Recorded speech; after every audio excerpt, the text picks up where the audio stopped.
요한일서 5장 16절 17절입니다. 누구든지 어떤 교우가 죄를 짓는 것을 볼 때 그것이 죽음에 이르게 하는 죄가 아니면 하나님께 간구하십시오. 그리하면 하나님은 죽을 죄를 짓지 않은 그 사람들에게 생명을 주실 것입니다. 죽을 죄가 있습니다. 이 죄를 두고 간구하라고 하는 말이 아닙니다. 불의한 것은 모두 죄입니다. 그러나 죽음에 이르지 않는 죄도 있습니다. 사도 요한은 성도들이 서로 사랑하라는 주님의 말씀을 실천하는 방안으로, 그 중에 하나로 서로의 죄를 용서받도록 서로를 위해서 기도하라라고 말씀하십니다. 성도 간에 서로 사랑하라라는 말씀을 실천하는 그 방안이 여러 가지가 있겠죠. 물질로 도울 수도 있고, 서로의 필요를 채워줄 수도 있고, 또 교제와 나눔도 있고, 여러 가지가 있겠지만 지금 이 5장 16절 17절에서는 서로의 죄 용서를 위해서 서로를 위해서 기도하라라는, 이것도 서로 사랑하라는 그 주님의 말씀을 실천하는 방안으로 제시가 되어져 있습니다.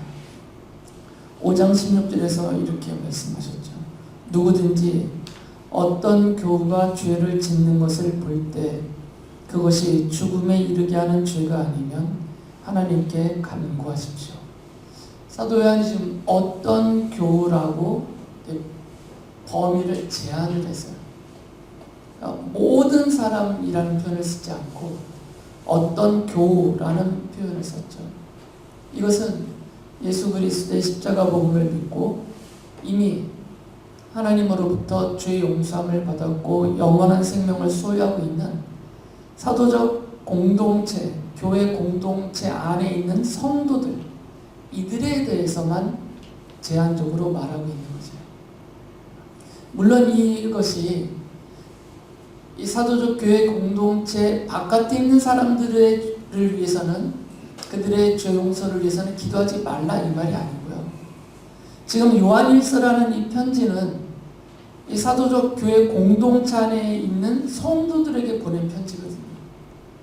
그래서 이렇게 제한적으로 말을 하고 있는 겁니다. 교회 바깥에 있는 분들은 뭐 죄를 짓든 말든 그 죄를 용서받든 말든 우리는 상관할 바가 없다 이런 말이 아니고, 이 편지를 받는 대상자들, 편지를 받는 이분들이 사도적 교회 공동체 안에 있는 성도들이기 때문에 이렇게 범위를 제한해서 말하는 거지. 그래서 어떤 교우라는 표현을 쓴 겁니다.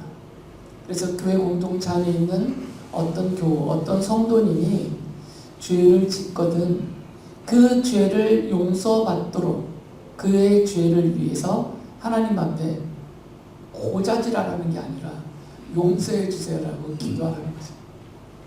이게 서로 사랑하는 모습 중에 하나다라는 것입니다. 그래서 요한이 먼저 죄를 정의를 해요. 죄가 무엇인지를 정의를 해주거든요. 요한일서 5장 17절 끝에 보면 이렇게 말합니다. 불의한 것은 모두 죄입니다. 불의에 해당하는 것은 다 죄라는 거죠. 바울 사도는 이 불의함이라는 것을 정의와 반대되는 개념으로 말해줬어요. 고린도후서 6장 14절에 보면 정의와 불의가 어떻게 짝하며 빛과 어둠이 어떻게 사귈 수 있겠습니까? 그러니까 사도들의 말을 보면 정의에 반대되는 것은 다 불의이고 이 불의에 해당되는 것은 다 죄라는 거죠. 그러면 이제 기준이 명확해야 되잖아요. 그 기준을 놓고 어느 것은 정의고 어느 것은 불의다 이렇게 갈라주는 기준이 명확해야 되는데 사람마다 기준이 다 다르잖아요. 그리고 나라와 민족과 지역, 사회마다 이 기준점이 다 달라요. 공통된 기준점이 없습니다. 인류에게는. 아무리 법을 제정하려 놔도 마찬가지로 법도 다 다르고. 그런데 교회 공동체, 이 사도적인 교회 공동체 안에서 정의와 불의를 나누는 기준은 아주 명확해요. 이것은 교회가 세워지기 이전부터 하나님이 하나님의 백성들을 택하고 부르시고 그들에게 말씀을 주실 때부터 정해진 기준입니다. 그것을 모세가 신명기 26장 16절에서 분명하게 말합니다. 오늘 주 당신들의 하나님이 이 규례와 법도를 지키라고 당신들에게 명령하시니 당신들은 마음을 다하고 목숨을 다하여 이 모든 계명을 지키십시오. 이게 기준이에요. 정의와 불의를 나누는 기준입니다.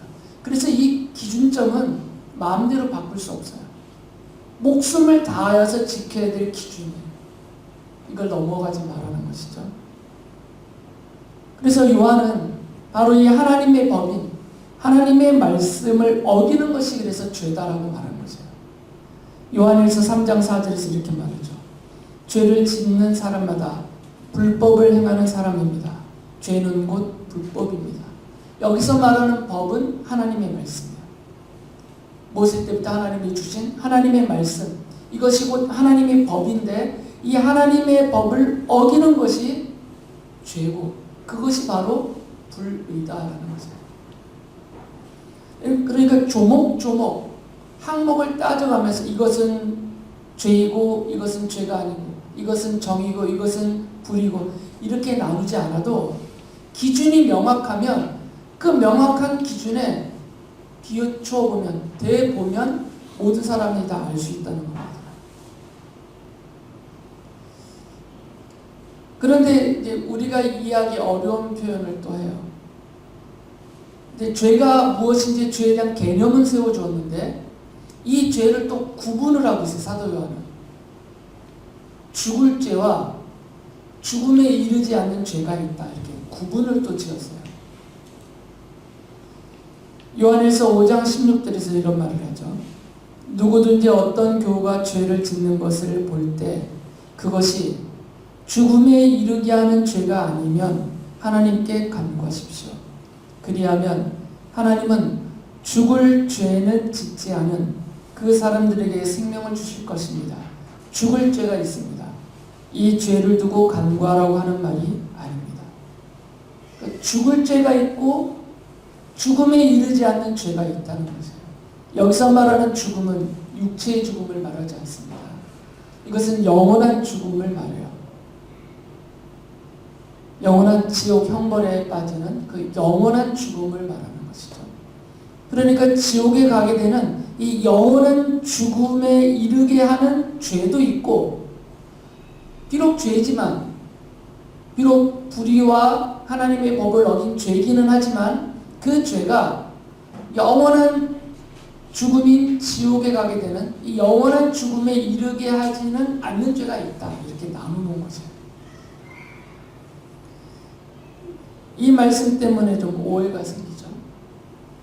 그럼 우리가 짓는 죄 중에 지옥을 가게 되는 죽을 죄가 무엇이고 지옥에는 가지 않고 용서받을 수 있는 죄는 무엇인가? 죄의 항목을 따져보려는 이런 시도를 하게 됩니다. 사도 요한은 그 항목을 말하는 것이 아니에요. 앞서 말씀드렸듯이 어떤 교우라는 표현을 써요. 그러니까 교회 공동체 안에 이미 죄용sam을 받았고 영원한 생명을 소유하고 하나님의 자녀가 된 백성들의 모임인 교회 공동체 안에 있는 그 성도들에게 하는 말이거든요. 여기에서 관점을 잡아야 됩니다. 그냥 보편적인 얘기라는 것이 아니라 교회 공동체 안에 있는 이미 죄용sam을 받고 영원한 지옥 형벌에서 벗어나서 영원한 생명을 얻은 하나님의 자녀들에게 하는 말이다라는 이걸 전제로 요 부분을 해석을 해야 돼요. 예수님이 이런 말씀을 하셨습니다. 마태복음서 12장 31절에 보면 그러므로 내가 너희에게 말한다. 사람들이 무슨 죄를 짓든지 무슨 신성모독적인 말을 하든지 그들은 용서를 받을 것이다. 그러나 성령을 모독하는 것은 용서를 받지 못할 것이다. 예수님은 용서받지 못할 죄가 있다라고 분명히 선언하셨어요. 그것은 성령을 모독하는 죄라는 것이죠. 나머지 죄는 다 용서받을 수 있다는 겁니다. 하나님을 믿고 하나님의 사죄 은총을 믿고 뉘우치고 그 죄를 고백하고 회개하면 비록 그 죄가 아무리 흉악하더라도 다 용서받을 수 있다는 겁니다. 살인죄도 용서받을 수 있고 간음죄도 용서받을 수 있고 불의와 부정과 부패한 모든 죄는 다 용서받을 수 있다는 것이에요. 믿음으로 회개하고 돌이키기만 하면. 심지어 신성 모독적인 말조차도 용서받는다는 거죠. 하나님은 없다라고 한 말, 하나님은 뭐 나쁘다, 악하다, 막 함부로 말했던 하나님을 모독하는 말도 다 용서받을 수 있다는 것이에요. 그런데 한 가지만은 용서받지 못한다는 겁니다. 성령을 모독하는 죄. 히브리서에서는 성령을 거스르는 죄다라는 표현을 썼어요. 왜 이렇게 말씀하셨냐면 신성 모독적인 죄를 지어도 도덕적인 죄를 지어도 사회적인 규범에 어기는 모든 죄를 지어도 그 사람이 성령 하나님의 부르심을 받고 인도하심을 받아서 하나님 앞에 나와서 십자가의 복음을 믿고 자기 죄를 뉘우치고 고백하면 다 용서받을 수 있거든요. 그런데 그 성령의 부르심을 거역하는 사람들, 성령의 부르심을 거절하는 사람들은 이 용서함을 받는 자리 자체에 올 수가 없다는 얘기예요. 그래서 성령을 모독하는 죄라는 표현은 성령을 거스르는 죄라고 표현한 이것은 성령 하나님의 부르심 바깥에 있는 죄라는 거죠. 이 상태에 있는 사람들은 현재적으로 그 자리에 있다가 만약에 육체의 죽음을 당하면 죄를 용서받지 못하고 영원한 지옥에 빠지는 영원한 죽음에 이르게 됐다 그 얘기예요.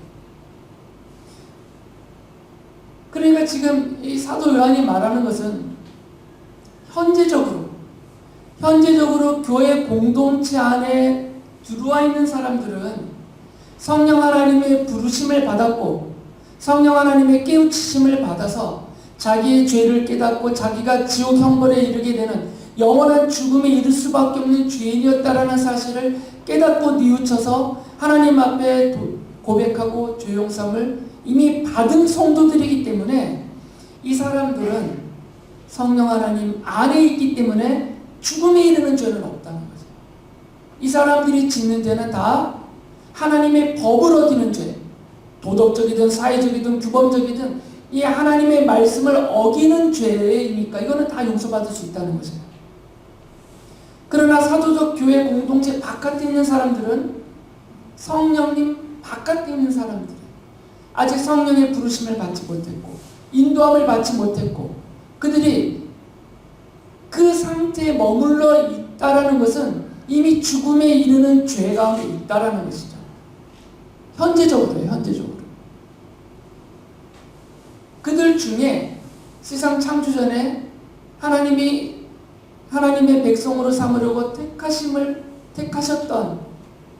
택함을 받은 사람들이 그 안에 있을 수 있어요. 그러나 현재적으로는 아직 교회 공동체 바깥에 있기 때문에 이 현재적인 상황만 놓고 본다면 이분들은 죽을 죄를 지은 사람들이라는 거죠.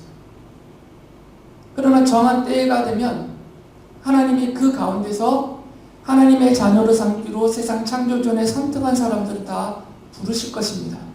성령 하나님이 그들을 어떤 방법으로든 부르셔서 십자가의 복음을 듣고 믿고 깨닫게 하시고 하나님 앞에서 죄 용서를 받게 하세요. 그럼 이 사람들은 죽음에 이르는데 영원한 죽음인 지옥에 가게 되는 죽을 죄로부터 용서받고 벗어난 사람들이 되는 거죠. 사도 요한은 이것을 말하는 겁니다. 그래서 사도 요한일서 2장 20절에서 이렇게 말했어요. 누가 거짓말쟁이입니까? 예수가 그리스도이심을 부인하는 사람이 아니고 누구겠습니까? 아버지와 아들을 부인하는 사람이 곧 그리스도의 적대자입니다. 이들은 그리스도의 적대자다라는 것이죠. 하나님 아버지와 예수 그리스도를 믿지 않기 때문에 지금 성령의 부르심과 인도하심과 용서받게 하심 바깥에 있기 때문에 이 사람들은 그리스도의 적대자로서 현재적으로 죽을 죄를 지은 사람들이다라는 거죠. 그런 면에서 본다면 이 자리에 있는 우리들도 본래는 다 죽을 죄를 지었던 죄인들이었어요. 우리도 본래는 하나님을 몰랐고 십자가의 복음을 믿지 않았고, 그리고 하나님의 법을, 하나님의 말씀인 하나님의 법을 어기는 죄를 지은 상태에서 그 죄를 용서받지 못하고 있었기 때문에 그 상태에서 육체의 죽음을 맞으면 영원한 죽음인 지옥 영벌에 갈 수 있는 죽을 죄를 지은 죄인들이었어요. 우리들도 다. 그런데 하나님의 택하심과 성령님의 부르심의 은총을 입어서 십자가의 복음을 듣고 믿고 깨닫고 그 죄를 용서받고 영원한 생명을 얻은 하나님의 자녀로 이미 살아났기 때문에 우리는 죽을 죄는 없다라는 거죠. 현재적인 상태에서 그렇게 구분한 것입니다. 그래서 요한사도가 어떤 교우라는 표현을 쓴 것이에요. 이미 죽을 죄를 다 용서받고 사도적 교회 공동체 안에 들어와서 하나님의 자녀로서 영원한 생명을 얻은 성도들을 향하여 말하기 때문에 어떤 교우가 죄를 지었다면 그 죄는 영원한 죽음인 지옥에 이를 죄가 아니라 얼마든지 용서받을 수 있는 하나님의 말씀 그 법을 어긴 죄이기 때문에 그 죄를 용서받도록 하나님 앞에 기도하십시오 라고 말하는 것입니다. 그것이 서로 사랑하는 것이다 라는 겁니다. 서로 사랑하라는 주님의 말씀은 기도로 실천할 수 있다는 것입니다. 앞서 제가 웃으면서 말씀드렸듯이 고자질하는 기도가 아니고 저주하는 기도가 아니고 성도가는 서로의 죄의 용서를 위해서 하나님이 그를 용서하고 그에게 은혜와 은총을 베푸시고 그가 그 죄로부터 돌이켜서 더욱더 하나님의 사랑과 은혜를 누릴 만한 하나님의 자녀로서 신앙 인격을 갖춰갈 수 있도록 축복하며 기도해야 된다는 거죠. 성도가 성도를 위하여 기도할 때는 축복하는 기도가 되어야 됩니다. 저주하는 기도가 되면 안 돼요. 이것은 서로 사랑하라는 주님의 말씀을 어기는 것입니다. 사도 요한은 그것을 가르치고 있어요. 서로 사랑해야 되는데 여러 방면으로 방안을 행하면서 사랑해야 되는데 그 중에 하나가 위하여 기도하는 것이고 그 기도는 축복하는 기도여야 된다는 것이죠.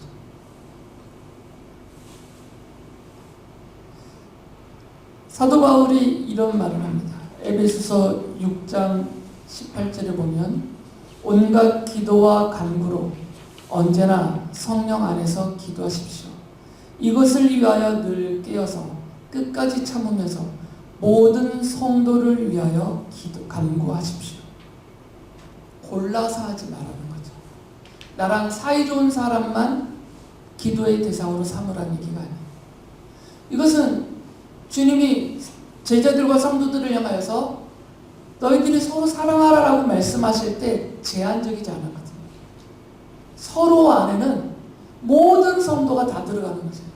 그래서 바울 사도도 모든 성도를 위하여서 기도하라고 그랬어요. 모든 성도를 위해서 축복하며 기도하는 것이죠. 그가 지은 죄를 용서받도록 기도하고 그에게 하나님의 은혜와 자비와 도우심이 더 임하도록 풍성하게 임하도록 축복하며 기도하라는 말씀이에요. 물론 실천하기가 어렵죠. 너무나 얄미운 사람이 있는데 너무나 내가 볼 때 못돼 먹은 성도가 있는데 그 성도를 축복하며 기도하라 쉽지 않은 이야기예요. 건성으로는 할 수 있겠지만 진심으로 마음의 기도를 하기가 어렵습니다. 그래서 서로 사랑을 실천하는 게 어려운 거죠.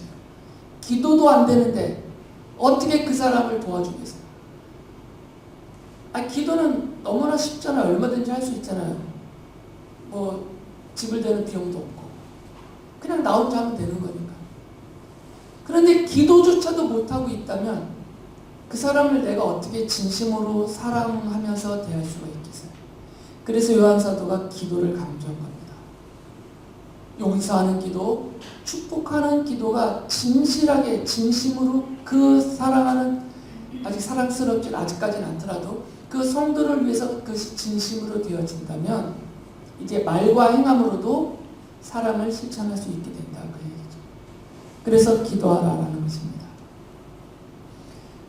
그러면서 요한 사도가 약속을 해요. 이건 주님의 약속을 요한이 그대로 받아서 한 것이죠. 요한일서 5장 16절을 다시 보면 누구든지 어떤 교우가 죄를 짓는 것을 볼 때 그것이 죽음에 이르게 하는 죄가 아니면 하나님께 간구하십시오.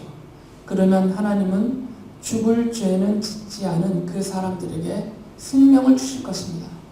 하나님의 죄의 용서하심과 약속된 생명이 있다는 것입니다. 그러니까 하나님을 믿고 하나님의 죄 용서하심을 믿고 하나님의 무한하신 자비하심과 그 넘치는 인자와 사랑하심을 믿고 기도하라는 것이죠. 비록 나는 용서가 안 돼도 나는 그 못돼 먹은 그 얄미운 그 성도가 내 마음으로는 용서가 안 되더라도 하나님은 용서하시는 분이니까 그 용서를 받도록 축복하며 기도하라는 것이에요. 야고보 장로도 이렇게 말합니다. 야고보서 5장 15절 16절에 보면 믿음으로 간절히 드리는 기도는 병든 사람을 낫게 할 것이니 주님께서 그를 일으켜 주실 것입니다. 또 그가 죄를 지은 것이 있으면 용서를 받을 것입니다. 그러므로 여러분은 서로 죄를 고백하고 서로를 위하여 기도하십시오. 그러면 여러분은 낫게 될 것입니다. 의인이 간절히 비는 기도는 큰 효력을 냅니다. 서로 죄를 고백하고 서로 그 죄를 용서받도록 서로를 위하여 기도하라라는 거죠.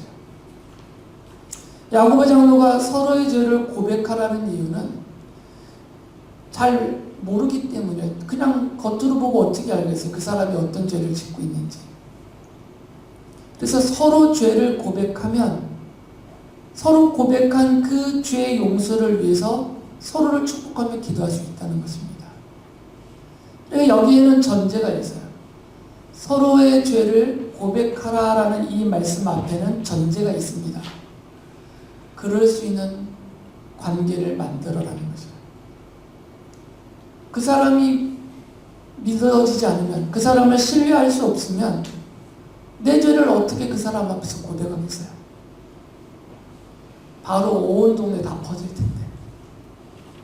자신의 부끄러움과 수치스러움을 주님 앞에 아무리 기도해도 회복되지 않는 자신의 그 악함과 연약함을 고백을 해야 되는데 그 사람을 신뢰할 수 없다면 어떻게 고백하겠어요? 1시간도 안 지나서 그 보도기자 때문에 다 퍼질 텐데. 그러니까 서로 죄를 고백하라라는 그 말씀 앞에는 그런 신뢰의 관계가 전제가 되어야 돼요. 그게 바로 서로 사랑입니다. 서로를 진심으로 사랑하면 이런 관계가 형성이 되고요. 그런 관계 안에서는 남김없이 자신의 죄를 고백하고 서로 고백하며 서로의 죄 용서를 위해서 그리고 서로를 축복하면서 기도할 수가 있게 되는 것이죠. 그러면 하나님은 다 용서하신다는 겁니다.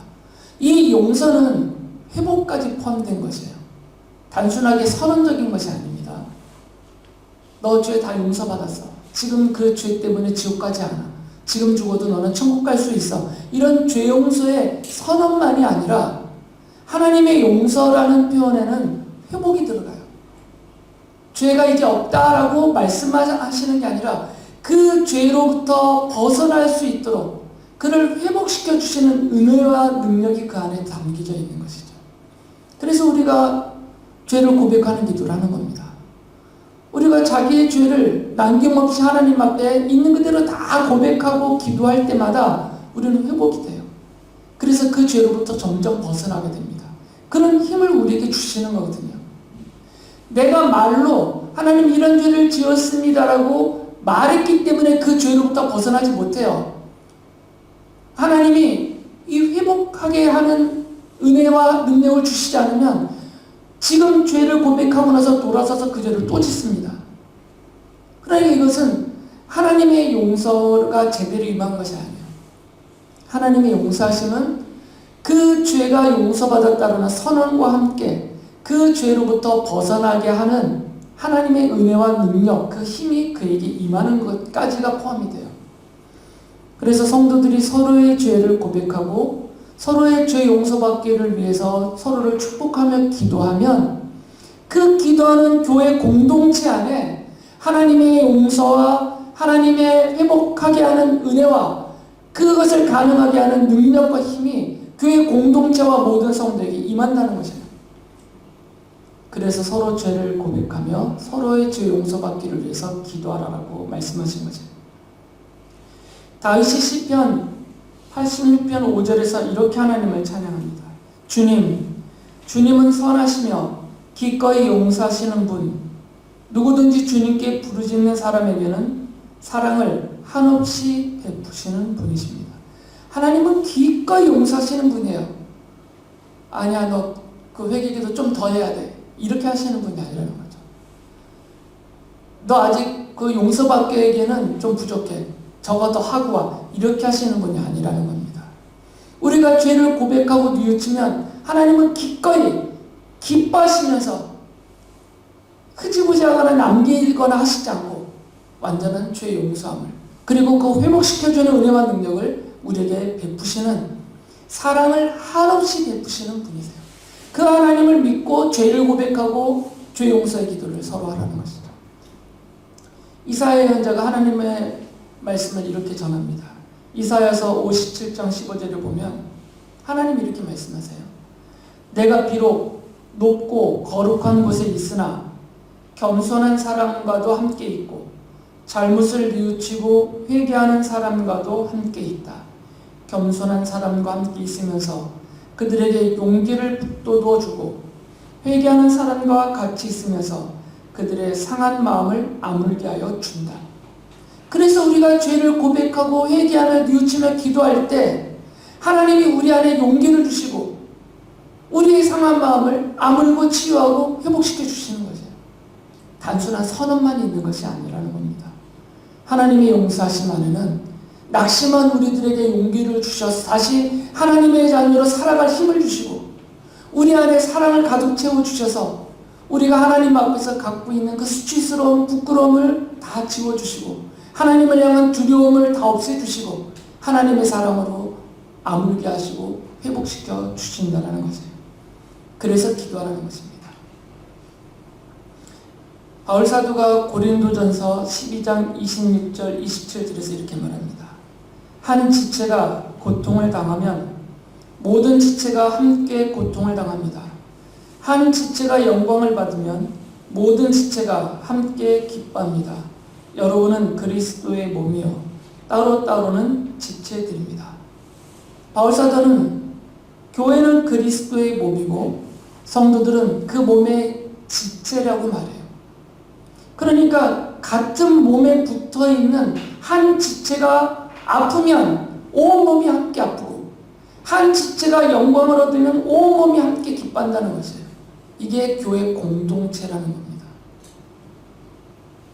왜 서로의 죄를 고백하고 그 죄 용서를 위해서 서로 축복하며 기도해야 되냐면 어떤 교회 공동체 한 성도가 여전히 죄를 짓고 있고 그 죄에서 벗어나지 못하고 있으면 그것은 그 성도 한 명의 문제로 끝나지 않는다는 겁니다. 그 성도 한 명이 지은 그 죄가 교회 공동체 전체에 악한 영향을 미쳐서 그 성도 때문에 그 사람은 수치를 당하는 것이 아니라 교회 공동체 전체가 수치를 당하고 교회 공동체 전체가 멸시를 당한다는 거죠. 성도가 죄를 지으면 그리고 세상 사람들 앞에서 악하고 부끄럽고 수치스러운 죄를 지으면 그건 그 사람 한 명에게만 비난과 조롱과 정죄가 다 가지 않아요. 이 사람 때문에 이 사람이 속하여 있는 교회 공동체 전체가 그리스도의 한 몸으로서 교회 공동체 전체가 수치와 멸시와 비난과 조롱을 받습니다. 그래서 그 죄 용서를 위해서 기도해야 된다는 거죠. 내 문제라는 겁니다. 다른 성도가 죄를 짓고 있으면 그것은 그 사람만의 문제가 아니라 결국에는 내 문제도 된다는 거죠. 그 사람 때문에 내가 내 남편을 전도 못해요. 그 사람이 지금 그 죄 때문에 내가 내 직장 동료들에게 전도를 못해요. 그 사람이 지금 그 죄 때문에 사회에 나가서 성도들이 하나님의 영광을 선포하고 증거하지 못해요. 그 사람 때문에. 그리고 그 사람이 나이기도 하는 것이죠. 성도가 짓는 죄는 한 개인의 문제가 아닙니다. 이건 교회 공동체 전체의 문제가 되는 것이에요. 그래서 요한 사도든 바울 사도든 모든 사도들이 서로를 위해서 죄의 용서와 그들에게 하나님의 회복시키는 은총이 임하도록 축복하며 기도라고 말하는 것입니다. 성도들이 서로의 죄를 용서하면서 또 서로의 죄를 위해서 기도하면 하나님은 그 죄를 회개하게 하시고, 죄된 그 성도가 죄를 회개하게 하시고 또 용서하시며 생명을 주십니다. 성도들은 서로를 위하여 기도하면서 서로 사랑하는 주님의 말씀을 실천하여서 하나님의 용서와 생명을 함께 누리는 그리스도의 한 몸으로서 교회가 되어야 합니다.